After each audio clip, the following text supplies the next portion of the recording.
Hi, this is John Keys, Director of Survivalist, and ironically, we are recording this during the pandemic, during COVID-19. The radio operator Alpha 19 is talking about it's day 592 since the outbreak of COVID-19 Delta, which brought about this post-apocalyptic world. And right now, as this recording, COVID-19 Delta is actually the new variant that is going around, much more vicious than the original, and it's scaring everybody. So it's kind of ironic that we've also got COVID-19 Delta. That was actually in the script since the beginning. We actually wrote the script before the pandemic was even a thing. Screenwriter Matthew Rogers is a screenwriting major out in California, and he was spending his summers and his breaks with us working on movies since he graduated high school. And at a certain point, we were working on a movie in Syracuse, and I told Matthew, I said, I'd like your help trying to find an action script. We wanted a script with certain criteria and certain elements to it. And Matthew came up with the idea of letting him write it instead of looking for one. And so he came up with the initial idea of this post-apocalyptic movie, and we pitched it to Jordan Levine and Jordan Beckerman, producers at Yale Productions, and they loved the idea. And so it was a really gratifying experience being able to work on the script with him from the beginning. He developed out the idea, developed the characters. We did, a longer treatment of what the script would be. He did beat sheets, and then he started working on the script. And so we were able to work with it and develop it with him all the way through the entire process. And it was written before the pandemic. People weren't really even hearing much about COVID-19 at all. And he finished the script in January 2020, and we were planning on getting the movie into production by spring. And then, of course, COVID-19 really raised its head. And by the time we were wanting to shoot it, the world was shutting down. Everybody went under stay-at-home orders. And we decided we still wanted to make it, but we went ahead and changed the virus in the movie to COVID-19 to make it a little bit more relative. And then eventually we got to shoot the movie in December of 2020. Everything was still shut down, but the movie industry had started opening back up. The industry as a whole had come up with protocols and procedures of how to shoot during the pandemic, and it was an interesting time for all of us figuring out how to do all of this. Of course, it ranged from things like, we had a medical checkpoint every day at location that all of the cast and crew had to stop at, temperatures taken, of course, everybody wearing masks and hand sanitizing. We were working in zones that helped keep the crew separated from each other, just to kind of help reduce anything. And then, of course, COVID testing. We were having to test 3 times a week, get the nasal swab, lab-based PCRs, just constantly checking and monitoring everybody, obviously for everybody's safety. So it made it very interesting and a little eerie in the fact that we were, shooting a movie about a post-apocalyptic world destroyed by COVID-19, and here we are having to deal with it ourselves. This location that we're shooting at right now, it's an old powder metal factory that we found. We were looking for a place that we could shoot both the interior of the quarantine site and then the exteriors with Sarah and Guy, and we had found this place and just thought the texture of it was fantastic. The visuals of it were fantastic, and it would really lend to this post-apocalyptic world. I was trying to be careful in how we presented it, because it's a very it's a dystopian world, but it's still very near to our own future. And so I wanted to show what it would be like after everything had started to break down and fall apart, but we weren't so post-apocalyptic that we were in some sort of Mad Max world. This was our first day of filming. We shot all of these exteriors with Sarah and Guy first, and it was bitterly cold. Some of the coldest I think any of us have ever actually been in shooting outside. And so we were dealing with the heat. We were dealing with moving fast. And I think it brought a level of tension to the scene that I thought was really good. this sequence, the war wagon. So in the original script, it was actually a yellow, like a yellow school bus that had been converted by the Marauders into their vehicle. And when we were putting the movie together, our DP Austin Schmidt and our production designer Kaylee Basong and I, we were talking about continuing to think about what things could we do to make this world and everything that we're kind of dealing with more unique. And they had gone out. Kaylee and his art department had gone out to, I think it was a tractor supply company or a farming supply company, and they were looking at things for set dressing, and they had wandered to the very back of the property, and this old fire rescue vehicle was sitting back in there. I guess the owner had bought it really just to take the engine out, take the cab and the engine, and so it was just sitting there, and she said we could use it for the movie and do whatever we wanted to the movie. And Kaylee pitched the idea of turning that into what we dubbed the War Wagon, and I thought it was just a phenomenal choice. It was so much more interesting than a school bus, and it kind of brought, it kind of made the vehicle itself a bit of a monster. I always loved Spielberg's Duel and the way that the truck in that was a character unto itself, and what Henry, the art director, was able to do in building out that war wagon, I think made it a really outstanding character. This whole sequence here, this title sequence showing Sarah walking across the land, was actually something we shot after principal photography. We wanted to show a bit more of Sarah's journey across the landscape getting to Ben's ranch. And so Richard Claybaugh went and shot a bunch of drone footage of landscape, and then Jesse Corman, one of our producers, shot the stuff of Sarah, and I thought it made for a really nice sequence.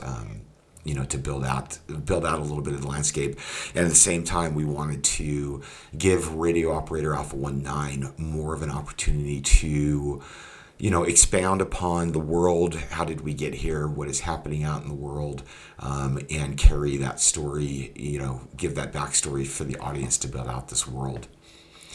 This opening sequence with Jonathan Rhys-Meyers as Ben, we shot it, in sort of a non-traditional way. Instead of getting up close and into Ben's face, Austin came up with the idea that we should find some interesting angles and interesting ways to shoot this, so that we could, as we're sort of introducing Ben into his daily routine, but also introduce the landscape of his world, of the farmhouse and the ranch and such. And so rather than getting the camera right up in him, we found these angles and put the camera at a bit of a distance to show the world and show what's kind of going on in Ben's house and in the ranch. We found this ranch. So we had found this original location that we liked. It was a good location that would work well for the movie. And something happened, just before we started pre-production.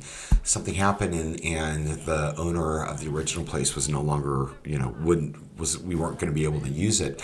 So Jeff Tussey, our location manager, went into a mad scramble, and he and Kaylee were out looking at locations, and when they were at this one ranch, a real estate agent called and was like, "Hey, listen, there's an old horse ranch that's closed down. There's a sale that just happened, and the new owners aren't going to be moving in for a while. They're very open to the idea of us shooting there." So they basically detoured and ended up over at this location, and I mean it checked all the boxes, everything that we were wanting out of the house, out of a ranch, out of the landscape, thinking about how we were going to block the scenes and make the scenes. This place just, nailed it for us. So it was a happy accident in the way that it worked.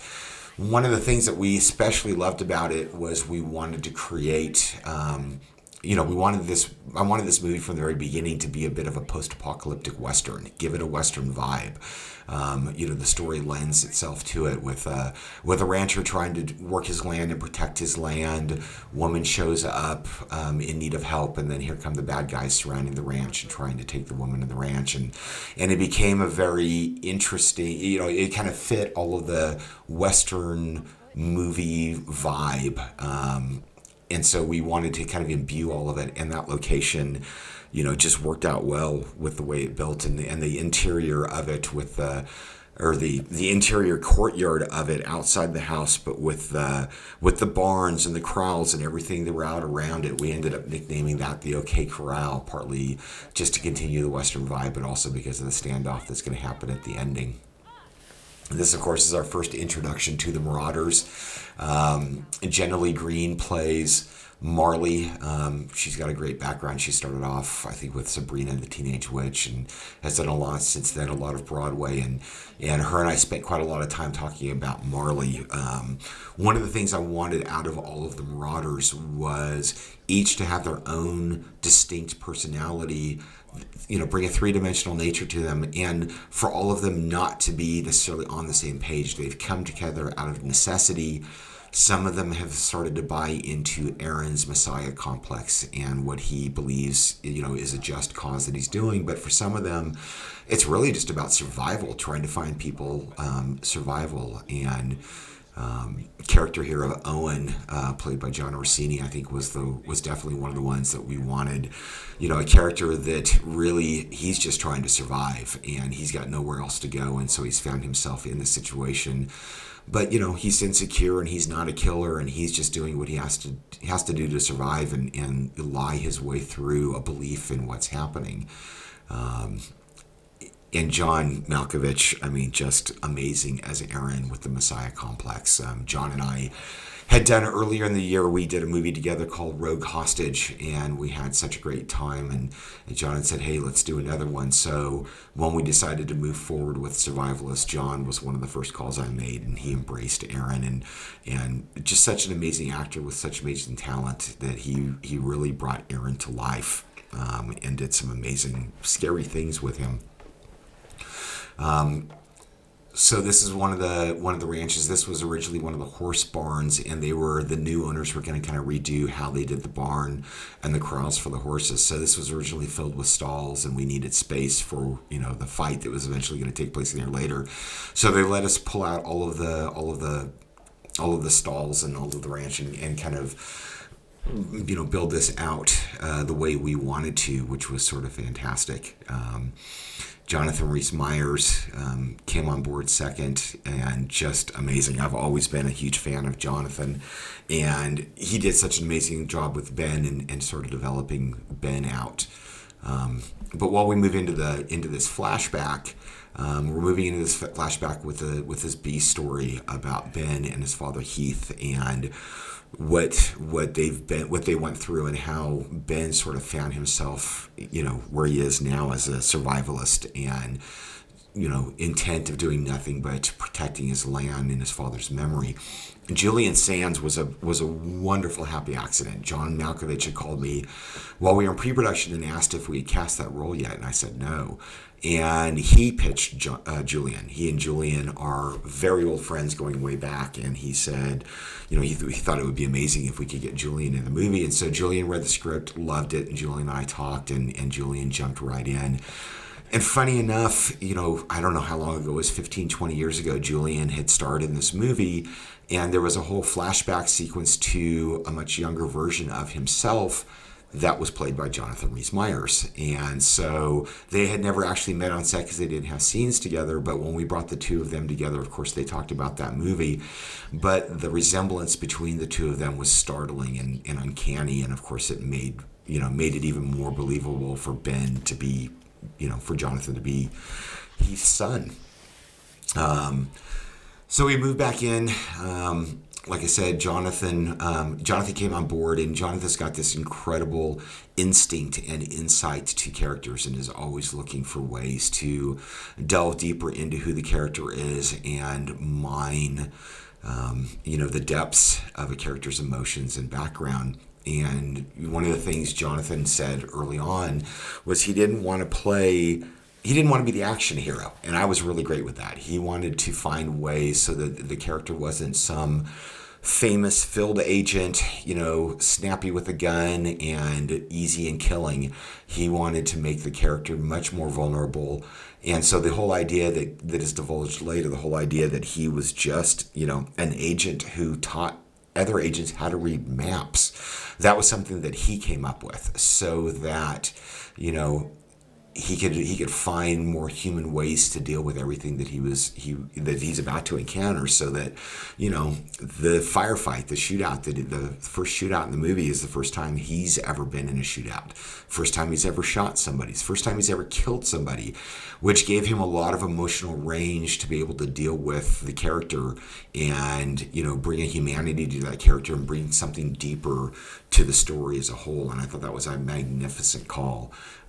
Every scene we did, from the blocking down to the motivation behind the characters and the scenes, he was constantly digging in deeper and deeper and finding more and more ways to make it real and make it deep and, give him a lot of depth in his eyes, because that's where we see the truth of a character and, what an actor brings to us. And I thought Ruby Modine as Sarah was the same thing. I wanted Sarah to be somebody who, in her own backstory was, a very simple girl from the country. Perhaps she was a waitress just working in a diner, but once again, somebody who finds herself in an extraordinary situation. Of course, and hopefully everybody's already watched the movie, so I'm not giving anything away, but, the idea of what would it be like to be a person who knows that they're asymptomatic in a world where the virus kills everybody, and how do you live with that secret, and how do you live with the idea that all of these people, particularly in the Pennsylvania quarantine site, all of these people have died because of you. And Ruby just did this amazing job, brought this vulnerability to the character, but also a certain level of strength of, necessity, needing to survive. And, I love the balance that she was able to play with that and what she was able to bring to the character. Once again, kind of going back to this Western motif, everything, from the rifle being a lever action rifle, we're going to end up with 6-shooters, revolvers, to the vest that Ben wears. We were constantly looking at ways to keep the movie post-apocalyptic and keep the movie modern, but still have that sense and that vibe of the Western, of an old Western. I think this was actually our second day of shooting. The war wagon pulls up, and we basically spent 2 or 3 days here shooting nothing but all of the war wagon and the confrontations that take place here down by the barricades. Interestingly enough, just kind of based out of necessity, you're always, one of the things is, when you're dealing with, particularly during COVID, one of the needs to make sure that a production stayed safe was to try to find ways to choose stories that had limited characters, limited locations, somewhat isolated, so that you could obviously keep everybody safe, but find ways to shoot on a much shorter schedule than what you might normally do.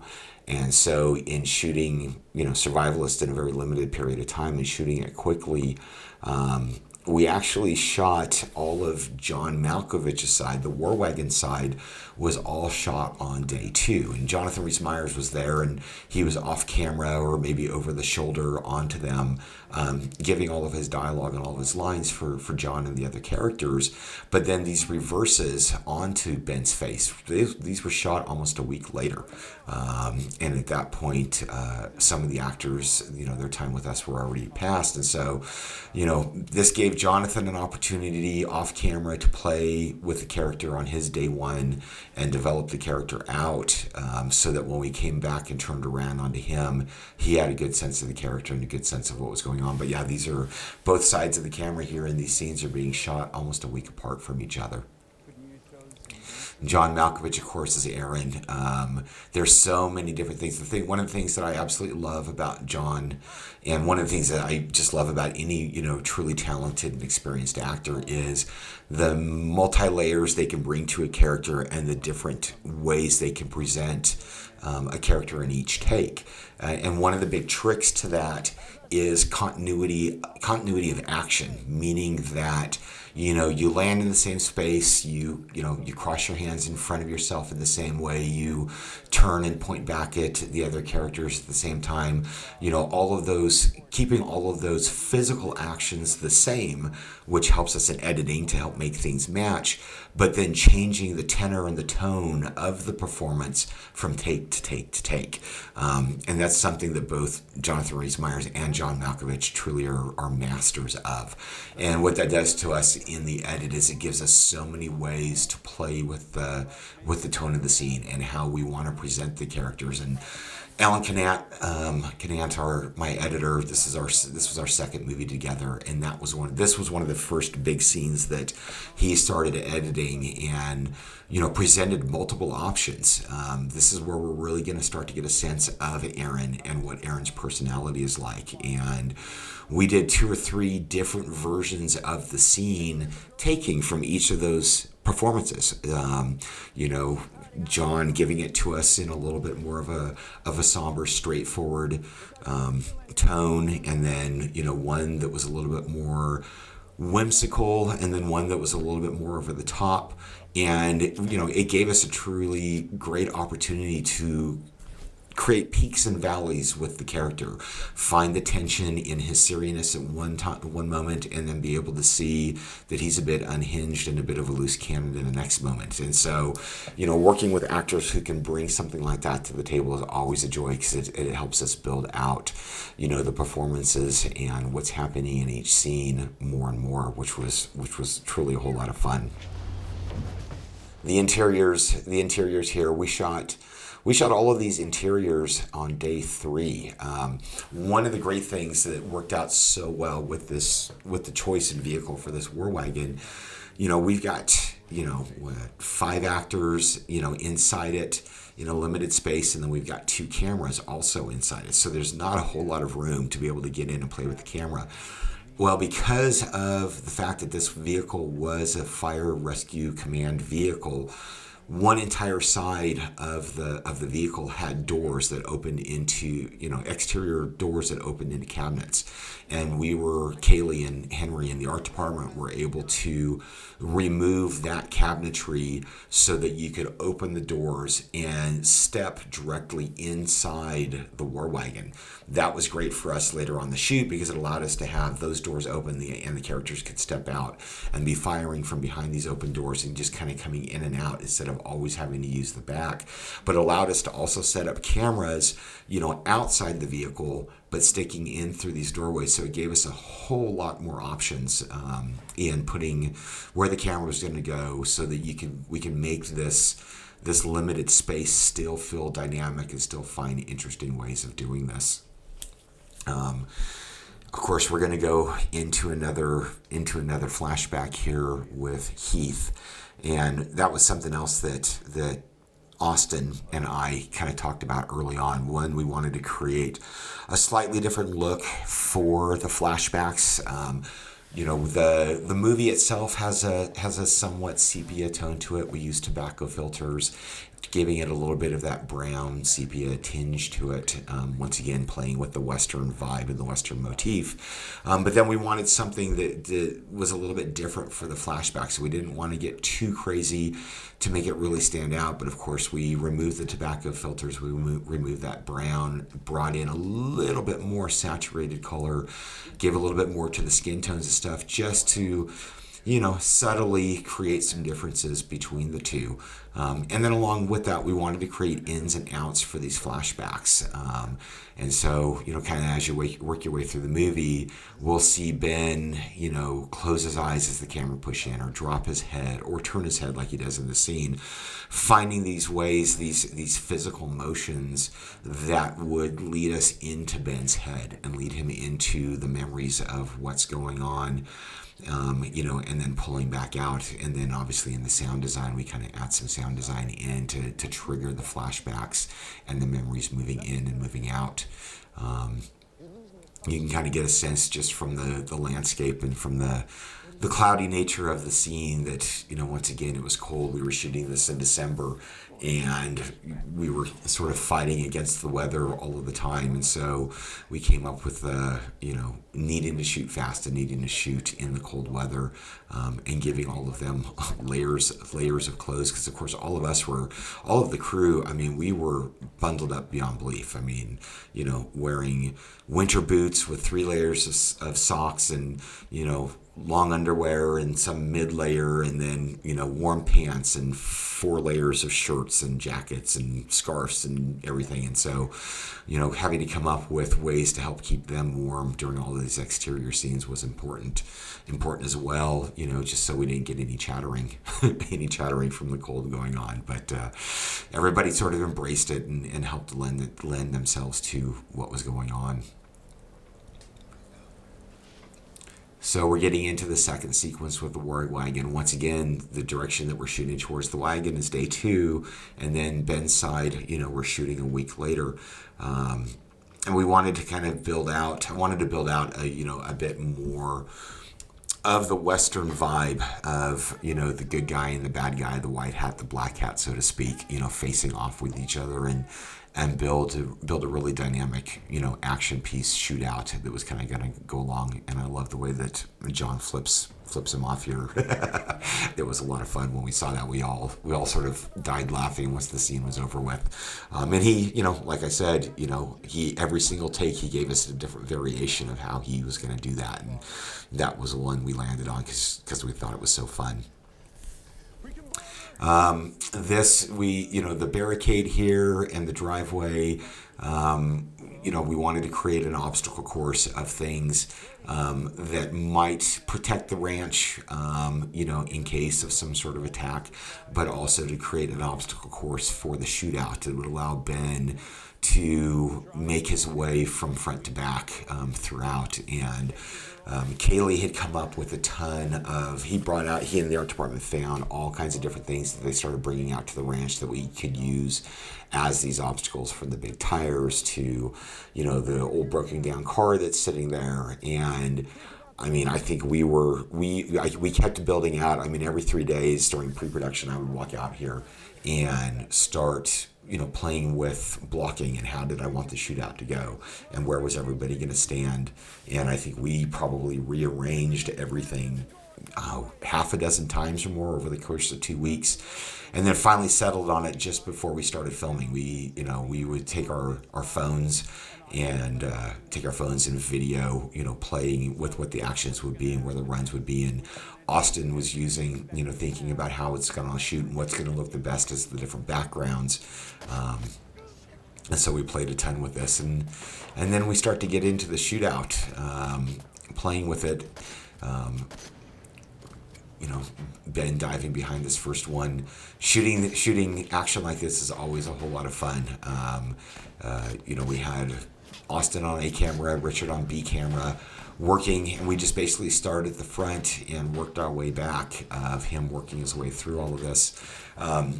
Kaylee and our prop master Sean had come up with basically their own Sweeney guns, using Zerk hits and dust hits. So basically, Zerks being when you see the sparks going off from gunfire against like the old tire rims, and dust hits being the dust that's hitting the dirt, looking like it's going to be shot at.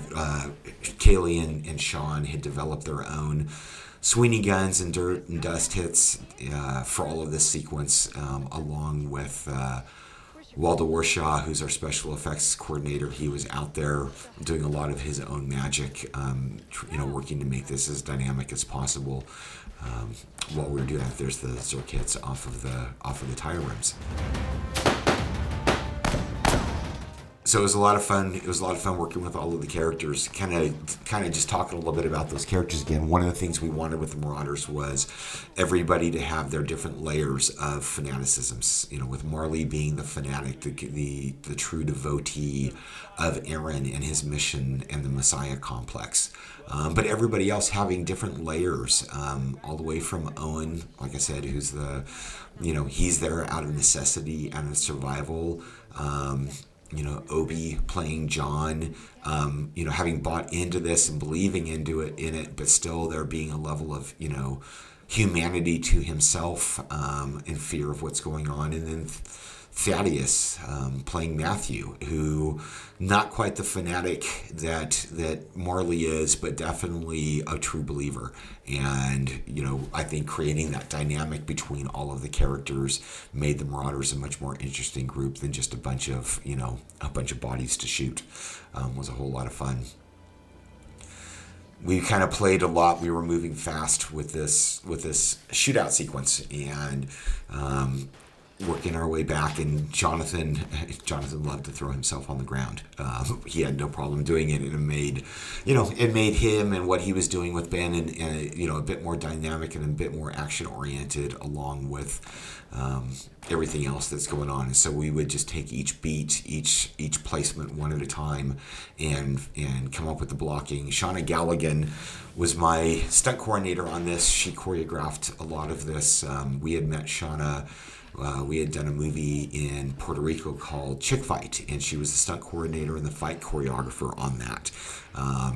We loved Shauna, and so when we did the previous movie to this, Rogue Hostage, she was my stunt coordinator on that, and just a joy to be around, and such a talented stunt coordinator and fight choreographer that I knew I wanted to bring her back for this movie, and she embraced it and had a lot of fun with it. At this rate, we'll probably be here till night. Your point? By then, we could probably go out. The scene, listening to all of them sort of begin to unravel a bit and argue a bit. John came up with the idea of just placing himself in that window and looking out, and watching them through the sides of his eyes and the subtle glances over and such.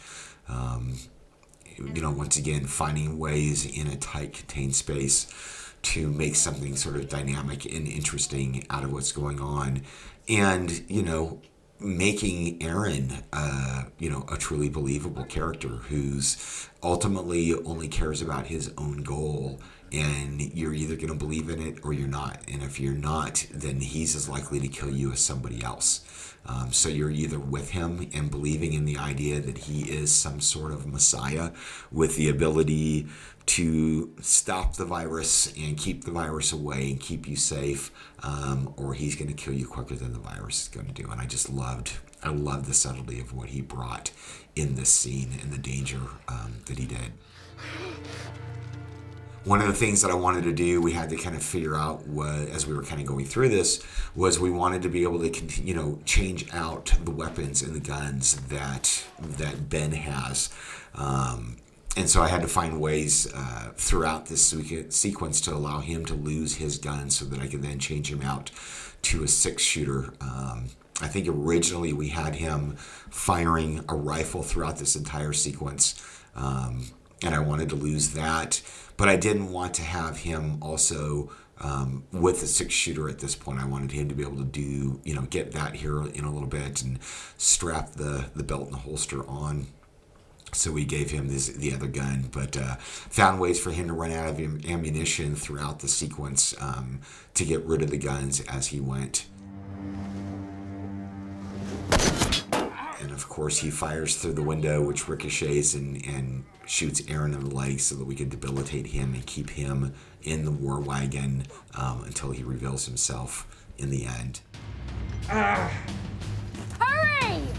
One of the things that I really loved about in developing this all out was the wardrobe. Al Malonga was my costume designer. We had worked together before as well. She's just a joy to be around, such a great personality. She's a costume designer and a production designer, and really, her and Kaylee worked together phenomenally well, figuring out the best ways to integrate her wardrobe with the art direction of the movie. And her and I spent a lot of time talking about the characters. And, we even talked about, in the Western motif, the white hat and the black hat that was so common in Western movies. And we didn't want to be that on the nose, but we did discuss, keeping Ben in the lighter tones and keeping Aaron in the darker tones as sort of a nod to that. And then also, how do we kind of create this sort of slightly post-apocalyptic feeling to all of the wardrobe without going completely over the top or completely too futuristic. And so she built out this just amazing lookbook, where she did the base looks of the characters, one that was completely, she went all out. She went from very conservative and pulled back to very extreme. And then she did additional multiple pages of, here might be pants, here might be shirts, here might be vests and jackets and hats and boots. And, a very elaborate, very built out lookbook that allowed us to start talking about and piecemealing the looks together for each one of the characters, and what do those looks share and say about each of the characters. And through the course over weeks of pre-production, it would get whittled down and she'd kind of refine it and bring it in further and further until ultimately the final lookbook. Final lookbook was really just one page for each character, and those were the looks that we had settled on, that we wanted to see the characters in and how they would best represent the character and the tone of the movie. And then at that point, she then moved it on to the actors and started presenting those things to the actors. And fortunately, all of the actors embraced their looks. And we had, she had multiple variations of each look for them, during pre-production, for them to try on and take a look at and see what was going to be the best for each of them and how they felt what they felt the most comfortable in. And but the looks in the wardrobe, I thought, were just phenomenal, kind of crossing over between the Western motif and the post-apocalyptic vibe. Greer, a makeup artist or special effects makeup artist, loved working with her. This was the first time we worked together, and it's not like it was a huge special effects makeup movie, but there were going to be certain subtleties, particularly in what happens to Heath and Heath's face. And Greer comes from a horror background, so she was more than happy to go as far as we wanted, to push it, in the violence of each of the looks and each of the, the choices in makeup and stuff. And we had to find that fine balance between, what was real, what was going to express more out of itself, in a visceral reaction to seeing it, without going too far over the top and pushing this into horror and pushing into something that wasn't realistic. Once again, Greer, just a phenomenal person to be around and a great personality, and she brought so much talent, with the looks that she did. I mean, all the way down to just the level of griminess and dirtiness of each of the characters. It was really fun, and we had to do the same thing. We had to decide how far we were going to push it with each one of the characters, and didn't want to get too crazy, too over the top, but still consistent with the world that they're living in. And the fact that they probably are all not bathing and they're all dirty and they probably smell. So she came up with the great levels for each one of them. So one of the interesting things, in making any movie is the evolution of a script and how it changes. There's the whole idea that a script is never truly finished until the movie is shot and edited. And that's true. And the script is constantly evolving and constantly changing. And Sarah being here in the house is probably one of the most dramatic of those sort of changes in ideas. So the original version of the script, the opening scene of the movie was actually on this small town street.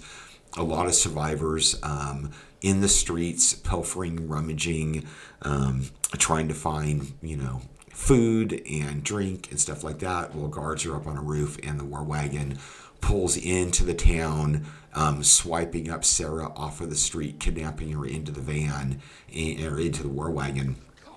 Big shootout happening. And so most of the original script, the movie, the war wagon shows up on the property, and really it just became about food, trying to find food, trying to find weapons, trying to find ammunitions, and taking it from Ben while Sarah is hostage inside the war wagon.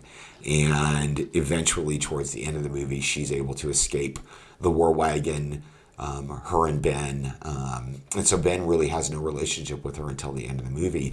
And early on, just as the script is continuing to change and evolve and such, Jordan Beckerman and Jordan Levine, we all started talking about the script along with Matthew, and just what, you're always looking for ways to make the script better, the script stronger, more intriguing, more interesting. How can we develop the characters out? And they were actually the ones that they started thinking it might be a whole lot more interesting if Sarah is actually at the ranch the entire time, that she gets to the ranch, that she's not a hostage. And that way that Ben and her can develop this relationship throughout the movie. And what that also in turn does is the audience builds out a relationship with each of the characters, and they begin to care more about what's happening to the characters and what's happening in the evolution of the story. And so they came up with that idea, and Matthew went back and started reworking the script. Until we kind of came up with this version of Sarah being there in the ranch the entire time, and I thought that was a fantastic call on their part. I thought it brought an entirely new level and layer to the movie and to the story, to the characters. So that made it a whole lot more fun, particularly giving Ben somebody to interact with, and once again giving him more as a character to deal with. Based on the backstory, he's just wanting to protect his ranch and honor his father's memory of, security and protecting the ancestral land and such. And then, living as an isolationist, living as a survivalist, and then having this person thrust into his life and having to make the decision of, am I going to be able to, do I even want to protect somebody, or do I want to kick them off? How selfish am I going to be in this? And of course, what plays so great with the backstory, the flashbacks to Ben, is that ultimately, in a way, he's making the decision, I couldn't save my father, so I'm going to try to save this woman. And, that becomes a prime motivator for him as a character throughout the entire story and what eventually happens.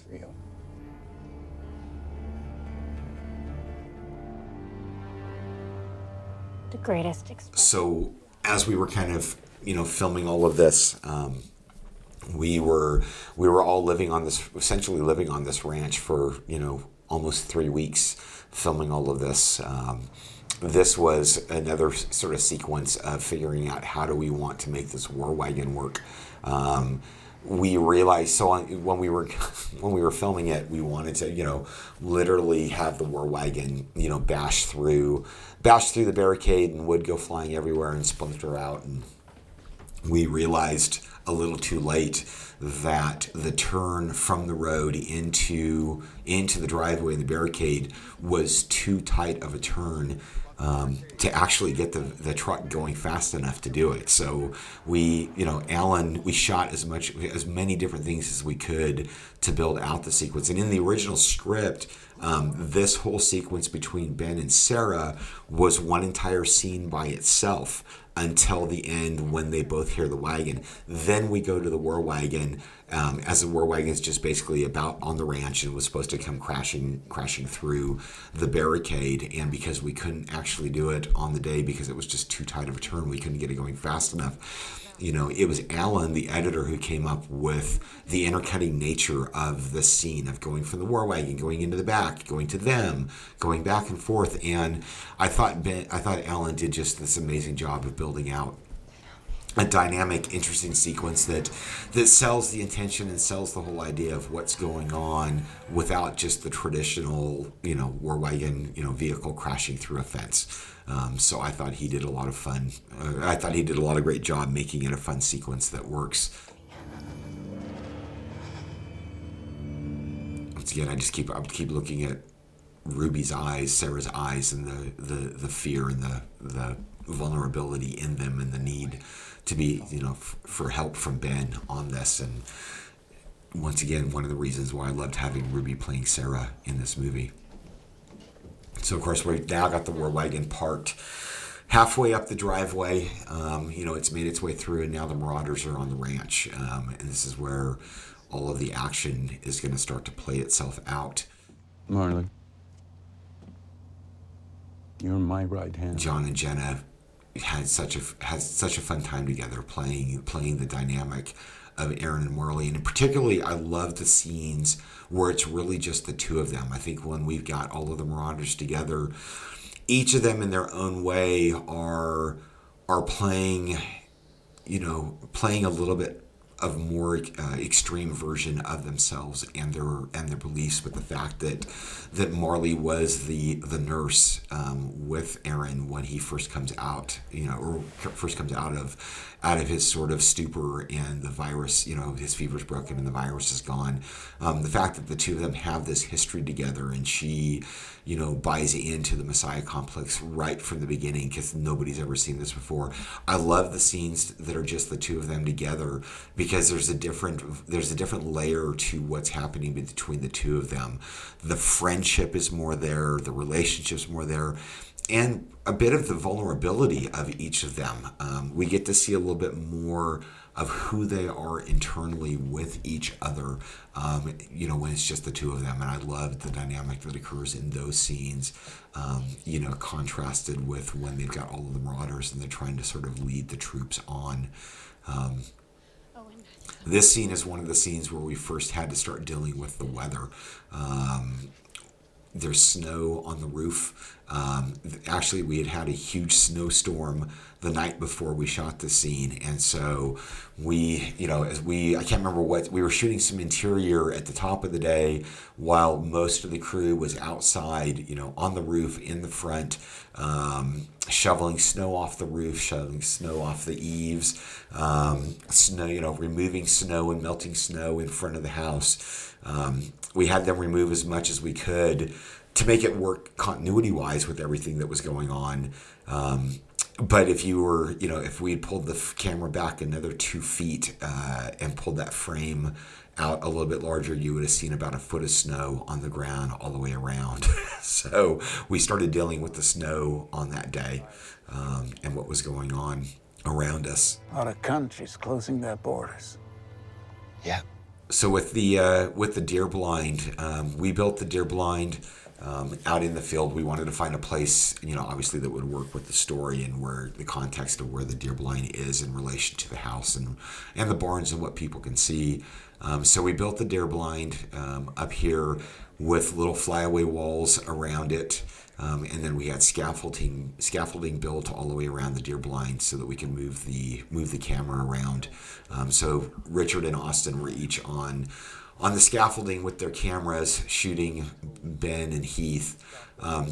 Once again, when we start talking about the flashbacks and the shooting style of that, it was actually Austin who came up with the idea. If you kind of pay attention to most of the flashbacks, we're shooting what's called French overs, where we got the camera behind each of the actors shooting across shoulders onto faces as the faces turn. Camera's never actually in front of them. The camera's always behind them. And, just in looking for unique ways to set the flashbacks, make them stand out differently than the rest of the movie, Austin came up with the idea of shooting it this way, which I thought was a really fantastic idea.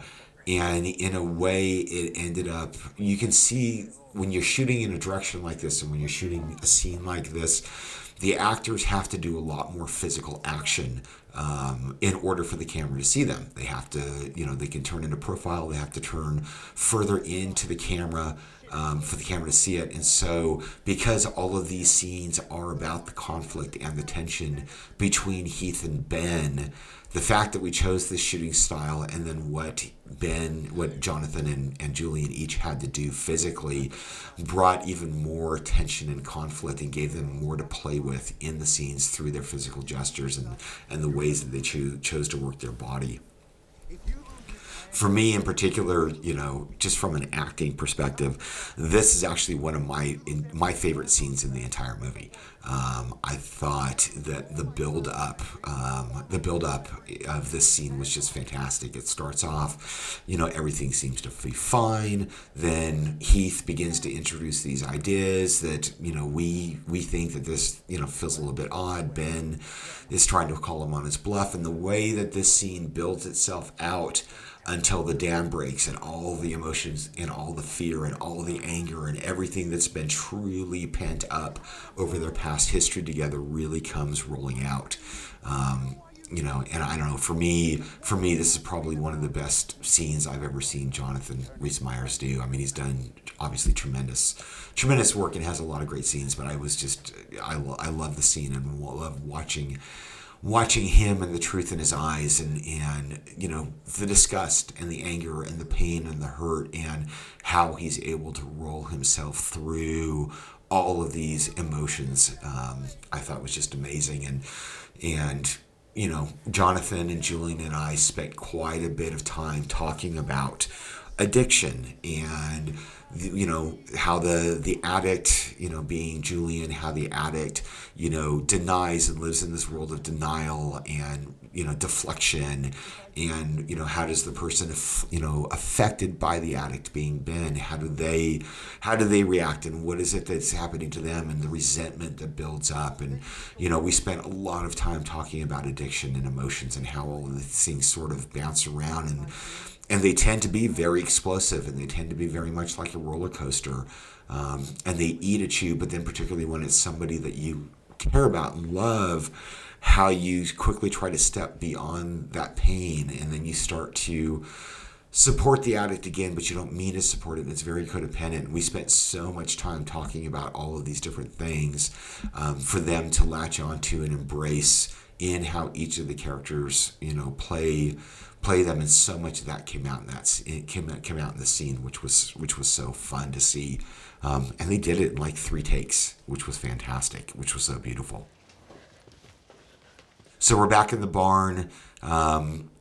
We knew, but I mean, the script actually had that the Ben was always up in this sort of hayloft, but once we kind of got into the barn location, there really wasn't. There was one little section towards the very back of the barn, but it was, it kind of just put Ben in a corner rather than being able to do sort of anything dynamic. But we did have all of these cross beams that had existed because they were part of the horse corrals. So once again, Kaylee and Henry in the art department came up with the idea of let us lay some boards out. And so it allowed us to choose where Ben was going to be at from up high, for this sequence and for this fight with Matthew, and we started up top with the cameras actually up there with Jonathan, and then we brought the camera out on ladders off to the side for the creep around, and then brought the cameras down in for the fight. This is once again Shauna Galligan. Just love her. She's just, she brings this interesting, unique tone to her fights. She brings a realism to the fights. One of the things that we talked about a lot about the fights is, there's different types of action movies. There's action movies where the fights are completely over the top, completely stylized.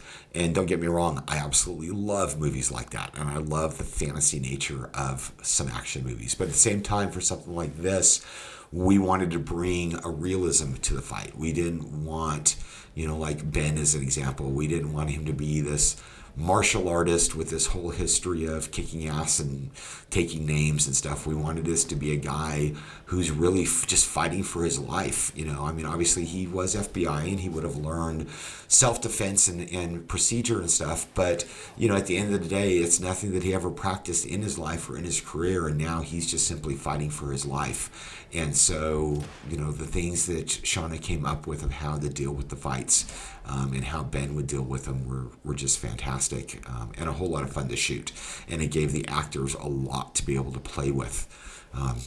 And John, once again, the fear that's happening here with Ben and the adrenaline from what's just, in fact, an axe just about went through his head.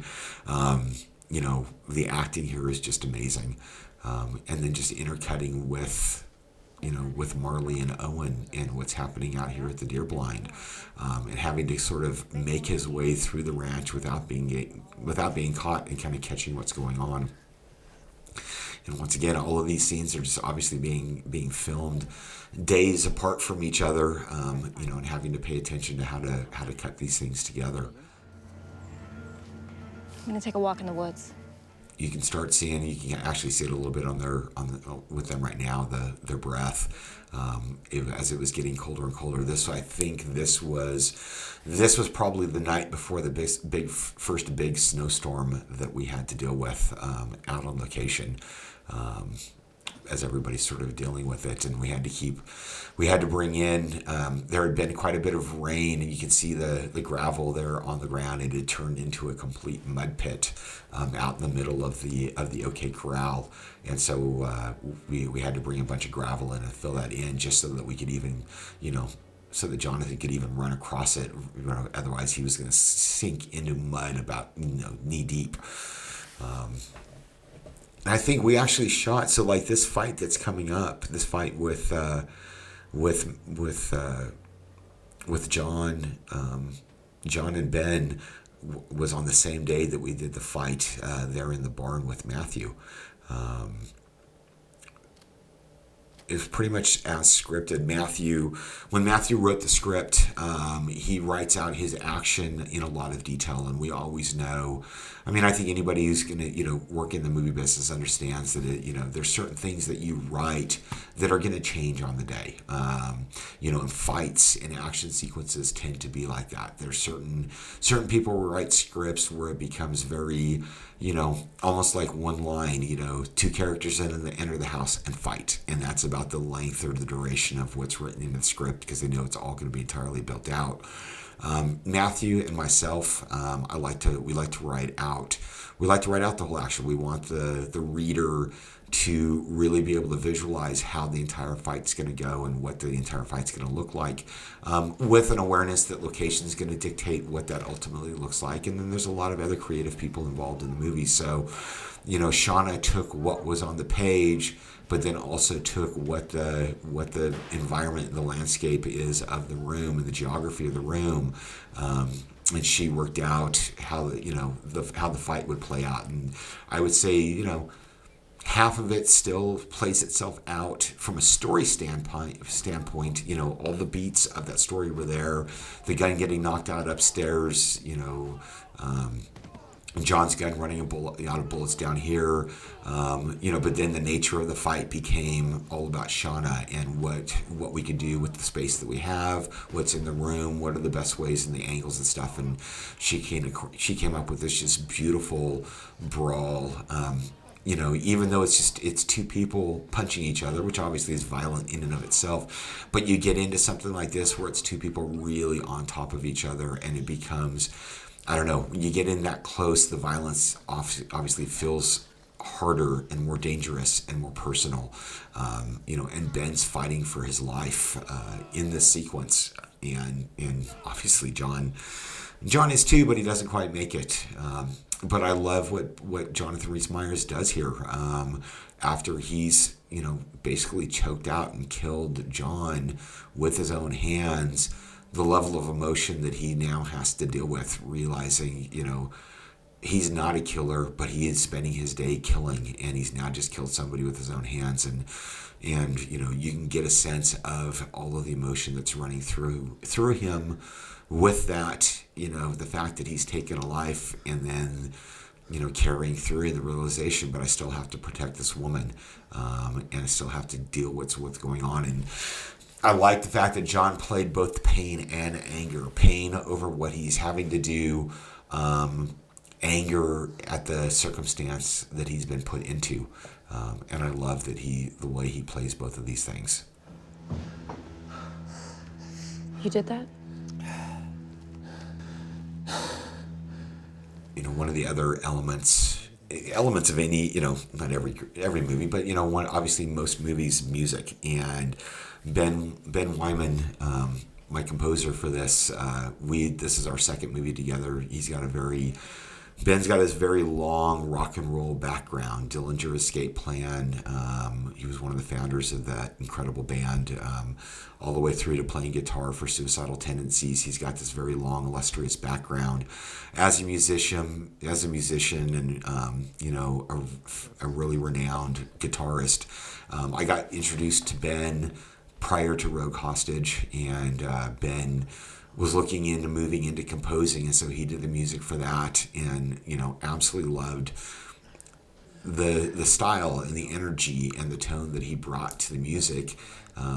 And I knew that I wanted to do this movie with Ben, particularly because I knew I wanted to, among other things, knew that I wanted to use guitar.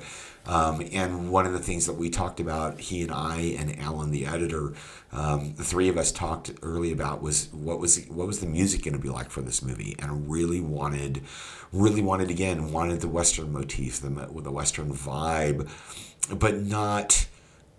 We wanted it to be there, but we didn't want it to be so completely on the nose.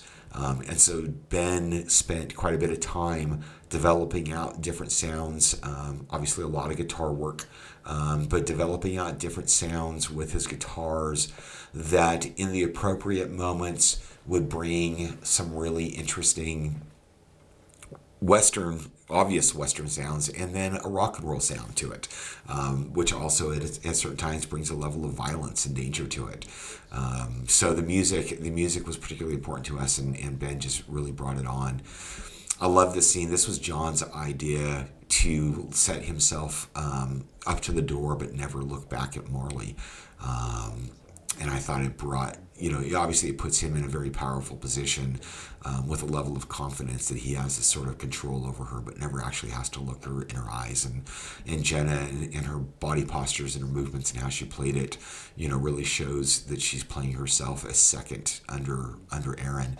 And the story that's being told here was inspired, Matthew said was inspired. He and his family had done a trip to Africa, and this was a story about the lions that he heard in Africa. So, you talk about writing what you know. He brought that story into the movie, which played perfectly for the story, and played perfectly for a better understanding of how these two characters view each other and interact with each other, and sort of what that stance is between the two of them. We had to do a transition now from day to night, and had to find ways. Does it get dark this fast? Of course not, but it's the movies. And so we just wanted to find a certain level of transition that got us from, later in the day to sunset into the dark. And, this was sort of what we kind of came up with. And in transitioning it, what was so fun about the OK Corral here and all of this lighting, so we went back and forth. Austin and I went back and forth with the idea between, mercury vapor lighting and color, and sodium color and lighting. And we eventually settled on this idea.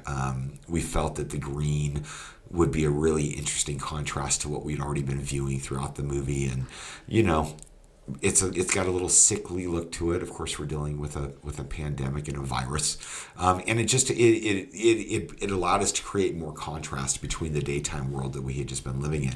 But one of the great things, and Ronnie the gaffer kind of brought this in very early on, as we were all out scouting the location and deciding how we're going to do the location, was we've got to figure out we wanted to come up with some way to light it and not go with just the traditional route of moonlight. I mean, I like it. I use it all the time in other movies, but we all thought it would be more interesting if there was something that we could come up with that would allow us to light this world away from moonlight. And so we came up with the idea that Ben would, it'd be reasonable for Ben to have a generator. There's no electricity in this world, so we couldn't just throw lights on. But if he's fortifying his land, fortifying the ranch, doing the things that Heath had urged him to do, he would be able to have a generator and have set up his own lights specifically as security lights to protect the property and be able to see what's going on. And that then allowed us to put lights exactly where we wanted them to be in the movie, because they played as part of the story. And that made things move very quickly, because we figured out what the blocking was going to be, where all of the actions were going to take place at, so that Ronnie and the electric team could set those lights up to play in the movie, but essentially have already lit the characters for where each of the actions were going to take place at. And that was a whole lot of fun developing that, and I just love the look that it brings to the story. They told everyone I was immune, and everyone believed it. And of course, here we got Sarah finally divulging, what her story is, what happened to her, what's the truth behind her, and the vulnerability. the fear of what she is and what she's done to people, and that people, granted she's sick, and granted she's killing people, but she obviously wants to survive herself, and she's conflicted and terrified by the fact that people have died because of her, but she still wants to survive, and she doesn't want to get anybody sick. And I loved Ruby doing this, and Ruby actually just decided, on the day while we were filming this, when we were shooting her side of the story, she asked me if we could just do it just by herself. She didn't want to have anybody else in the room. She just wanted to do it by herself. So it was just her and the camera operator, or Austin, her and camera and Richard, and just the three of them in the room with the boom mic and everybody else outside. And she went to the top of the scene and basically ran it through 2 or 3 times in a row. And I just love what she did. Of course, we go back into the final flashback here, where we discover, and this was where things became very interesting for us from a weather standpoint. Of course, as we go outside with Heath, there's snow on the ground. So as we kind of reached about 2/3 of the way through filming, like I said, we had this big snowstorm come in. We had at least about a day and a half heads up before we knew that the snow was going to be coming in. And just from a continuity standpoint, so much of this movie takes place outside. Fortunately, we had stacked the beginning of the schedule with exteriors, but by the time we got to where the snowstorm was coming in, we still had quite a bit of exteriors that had to be shot that connected with things that we had already filmed. So we started halfway through the shoot, started dancing the schedule and started pulling what exteriors do we need to shoot that connect with other things that don't have snow on the ground. And we went ahead and shot all of those, such as, the deer blind, such as Marley and Owen outside the deer blind. All of those got pulled up because they were going to have to connect with other things. And then at a certain point, we got the snowstorm in. It actually shut us down for a little bit because we started getting multiple snowstorms in, and we lost a little bit of filming, a few days of filming on and off because of the snowstorm. But once we kind of were in it, then we had to get creative. And so obviously it's a flashback. It doesn't have to connect with anything. So we definitely started playing the snow as parts of the flashback. Which once again, keeps changing the world. You're in one location. You don't want the audience to get bored with one location. You're constantly trying to keep it interesting and keep that world not feeling too isolated and too stagnant. So the fact that we could start playing the snow in these flashbacks definitely was a big benefit to us. And at the same time, there were still other scenes in the movie that were originally supposed to take place outside. And at that point, we couldn't necessarily shoot them outside anymore, so we had to move them to different interior locations. And I think ultimately, and I'm going to talk about one of those towards the end of the movie, but ultimately I think that worked in our favor. One of the things that I do love about indie filmmaking is, you've got a low budget, you've got limited time, you've got limited resources. And so when an obstacle is placed in front of you, you're forced to become creative. And I've seen it too many times on other movies as a producer where filmmakers, they don't understand, they don't deal with the obstacles well. They want the movie to only be the movie that was ever in their head. And I personally believe that, you've got to be open to the possibilities. You got to be open to inspiration. And so when faced with an obstacle like this, how do you get creative? Don't just throw your hands up in the air.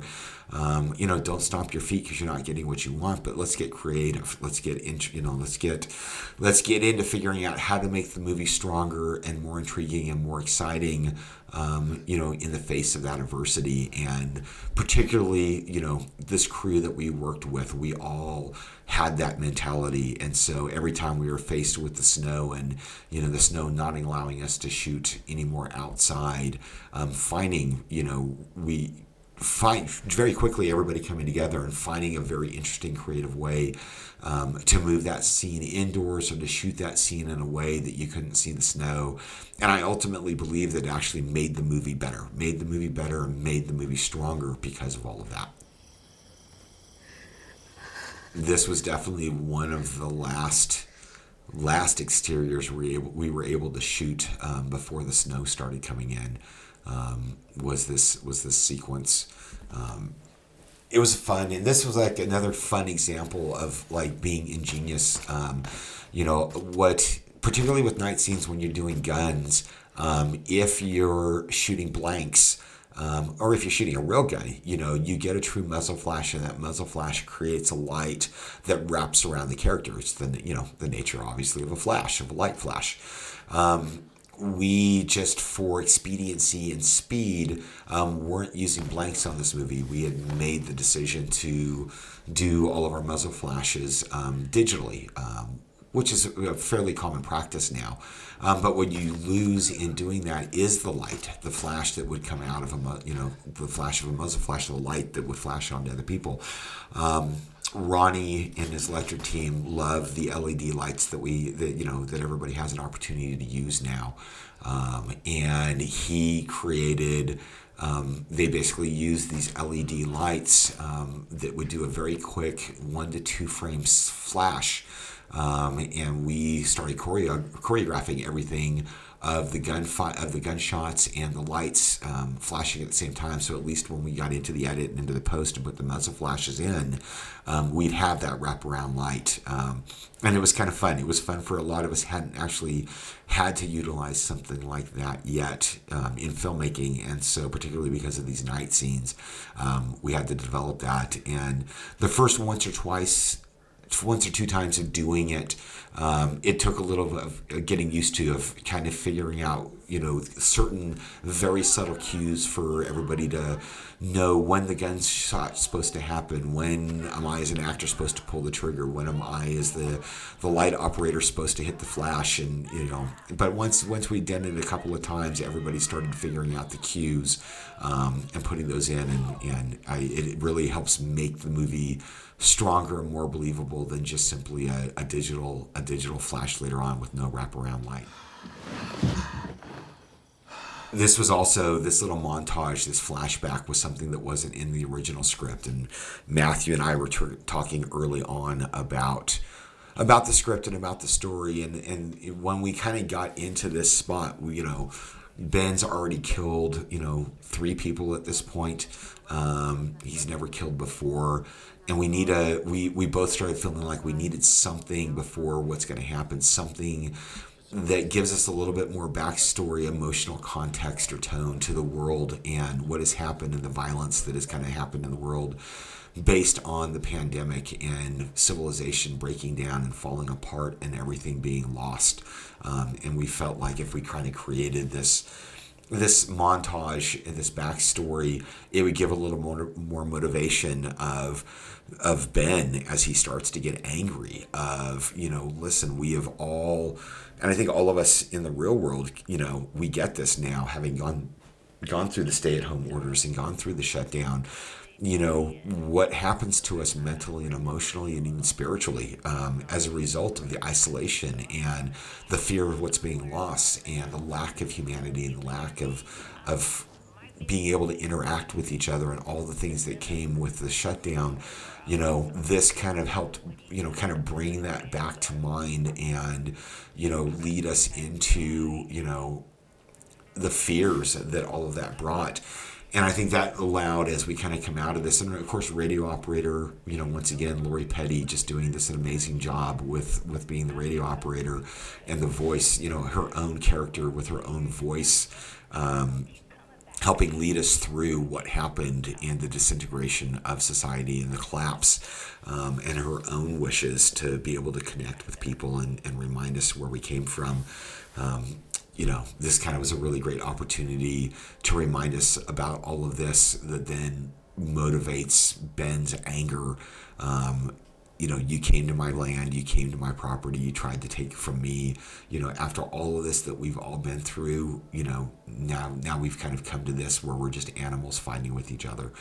So it was a fun way to build in this level of anger that continues to motivate him forward, and in a way motivates him to truly become a killer, takes him over the top before he has to once again remember his own humanity and what he came from.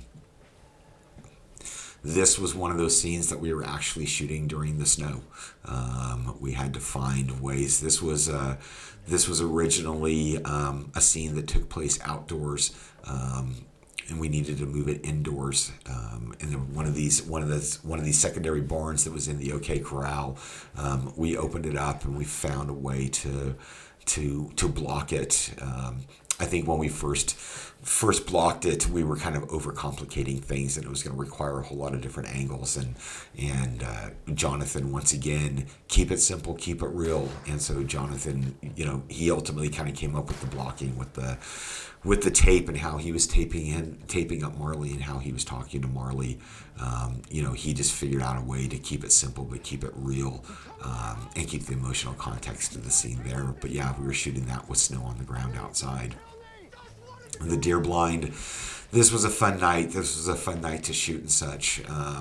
Having to play with the deer blind and play with the fire, and play with the shootout. It is a combination of practical fire and digital fire. Just in, once again, expediency and time. We wanted to burn this thing down to the ground. Fire department was out there and special effects was out there, and I mean, we were using real fire, but just, expediency of time. This is, also, once again, we knew that we were going to be getting snow, and so we were having to hurry a bit more again. We didn't get to burn it exactly the way we wanted to, practically. But once we got all the digital flames in, I thought they did such a phenomenal job with it. It gave us really what we wanted to feel like. And art department was particularly happy because in reality, with the original plan of burning the deer blind down, it was going to burn, it was going to collapse, and then we were going to have to go shoot somewhere else for 2 days, never seeing this field while art department rebuilt a brand new deer blind so that we could continue shooting. So the fact that we didn't actually burn it to the ground, it was stable and it was able to stay, made things easier on them, but it also made things easier for us to make sure that we were able to keep shooting under this reduced conditions. I love what John Orsini is doing here. This was one of the scenes I was most excited to shoot and to film, between the emotion, the fact that I know I either have to kill you or I have to be killed, but there's no options that are going to take place in this scenario except those two. And once again, all the emotion that goes into that. And, I love a little bit of the nod to the Western, the standoff, the draw. But then again, Ben, having gone over the top into his levels of anger of what he's become on this night, and then the outrage of who he's become because of all of these people. And once again, the character starts to make a different twist. And the other nice thing, again, with the way we were able to play with the lighting, we've got our exterior lights, which we were able to use. But now that we've got the deer blind burning, we now were able to throw firelight into the scenes as well to continue to open that up a little bit. Ronnie had built this beautiful light array out in the field, and that light array, cast quite a long shot of light, and it built the beautiful idea of the firelight flickering. So that allowed us to have a whole lot of fun. And of course, now we get into our finale. We get into the OK Corral. This was a lot of fun. This was a lot of fun to shoot. This was actually day 3. This was the night of our 3rd day of filming, so it was still very early on. John Malkovich had shot a lot of his stuff already at this point. Matter of fact, this was actually night 2 and night 3. We had to split it up between 2 different nights. We did one night that leads up to Marley getting shot, and then we did the second night that continues on after Marley's being shot. So we shot this over the course of 2 nights. And it's all being shot handheld. We're shooting both sides, and it's a very long scene. And after the first take, I realized that, basically Richard and Austin are standing there with cameras, with these heavy cameras on their shoulders for a very long time. And we began to realize that it was going to be very cumbersome for them. But, we would just take breaks in between each take, give them a chance to stretch and regather some of their strength and stuff. But I thought, they did a phenomenal job with the camera work here of keeping the camera steady for as long as they were having to hold, 50 pounds on their shoulders, throughout all of this. And then just, the joy of these performances and everything that they're doing. This was, it changed. This all changed various times. This whole sequence was actually in the original script much longer. Because at the time, because Sarah was never, really in the story. She was a hostage and didn't actually escape from the war wagon until around now. This was even a much longer scene. And when we decided to bring Sarah to the ranch very early on, we were able to extrapolate a lot of this dialogue and then pepper it and scatter it earlier in the movie. Which then tightened this up, and I felt made, this duration last a little bit longer and really kind of keep things on point and on target of where we're at with the story. But boy, I just loved watching the three of them all work off of each other and sort of deal with each other in this. And Marley just kind of getting crazy. Everything. But she's not immune. That's a lie they told you at the camp. She's a carrier, and she will infect you both. Ben was, Jonathan really kind of got into it, and the just trying to play the dynamic of who's lying and who's telling the truth, and even in the fanaticism we talked to, John Malkovich and I talked just a little bit early on that during this sequence we just wanted to have just a moment, just a brief glimmer of Aaron falter. Is Ben telling the truth? Have I been wrong about all of this? And give him a little bit of that moment to decide, is he telling the truth or not? Versus Marley, the fanatic, who absolutely has no hesitation, reservation that Ben is lying and that Aaron is telling the truth and that Aaron is the Messiah that they've all been looking for. Marley didn't originally die here in the very first version of the script. She ends up, I'm trying to even remember now, she ends up dying, but I think it ends up being more of a three-way shootout. But as we kind of continued to do all of this, we decided that we needed something to instigate the further action, and Marley really needed to prove her level of fanaticism, and so we decided to have her invite Aaron to shoot her. And I think it made everything so dynamic, and everything, this moment of being able to see Aaron realize what he's doing here, and Ben, the level at which things are going to go to instigate the gunfight, the shootout, was a whole lot of fun.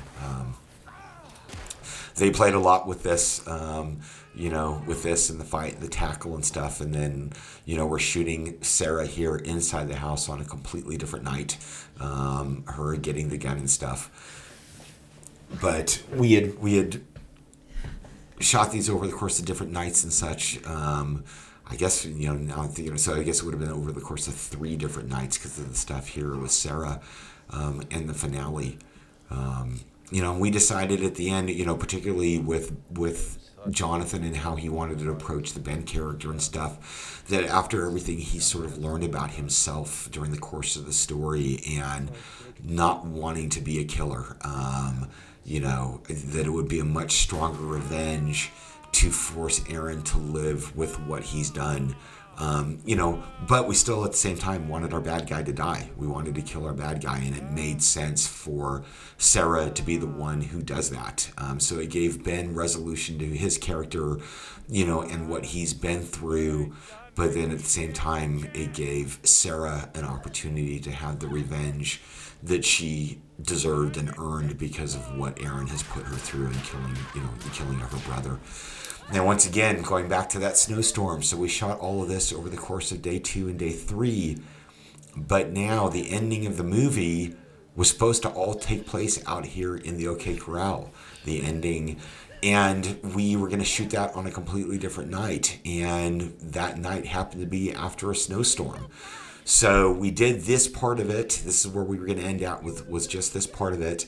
But then we've got these close-ups. We got the close-ups on Ben, and we got the close-ups on Sarah, this shot. And then the reverse here on Sarah.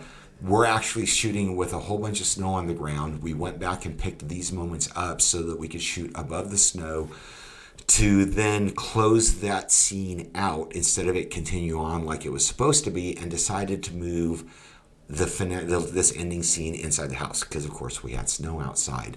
And we decided to move it in here into the kitchen, and Jonathan came up with the idea of let us sit like this. I'm still trying to decide, I'm still trying to decide how much I'm going to let Sarah into my life. I'm still trying to keep people out a little bit. So the dynamic of placing them the way they did in the blocking was still sort of telling of the characters and of the story.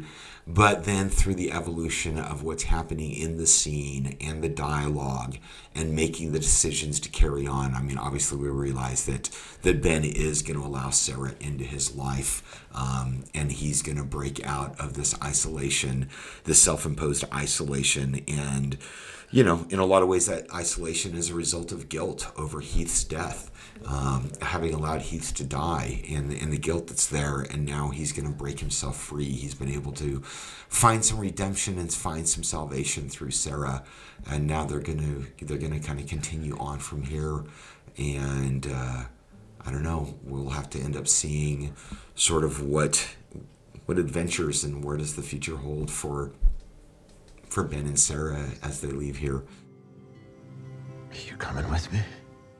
Jonathan and Ruby just did, I just applaud both of them. I applaud the whole cast. Everybody in this cast did such an amazing job. I mean, truly, truly strong, powerful, believable, emotional performances. And then all of the crew, all the way, top to bottom, from all from the producers to the production staff to camera and art and wardrobe and sound and everybody, editing and visual effects, and all the way through. I just thought everybody did just a phenomenal job when faced with a lot of adversity because of the weather. Very fast shoot under a very quick, very quickly under a lot of circumstances. I just really applaud everybody who worked on this movie. I'm truly happy with The Survivalist. I'm really happy with the movie that we made. It's the kind of movie that I want to see, and I hope it's a movie that you wanted to see as well. So with that, thank you all for spending 90 minutes listening to me ramble on.